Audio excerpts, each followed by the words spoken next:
Praise the lord. బాగున్నారా మీ అందరూ? మీరందరూ బాగుండాలి. ప్రభు నామంలో మీరందరూ దీవించబడాలి. చూడండి, యేసుక్రీస్తు ప్రభు నమ్మిన తర్వాత మనం ఎలా ఉండాలి?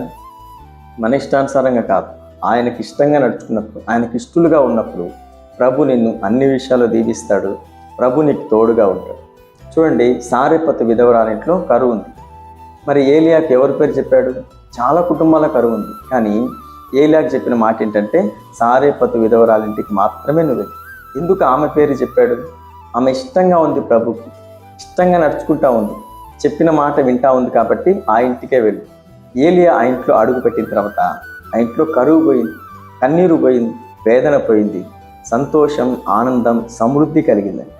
ఈరోజు యేసయ్య నీ ఇంటికి వెతుక్కుంటూ రావాలంటే నువ్వు ఎలాగుండాలి? ఆయనకి ఇష్టంగా ఉన్నప్పుడు తప్పకుండా యేసయ్య నీతో ఉంటాడు, నీ ఇంట్లో నివసిస్తాడు, అన్ని విషయాల్లో అభివృద్ధి పరుస్తాడు.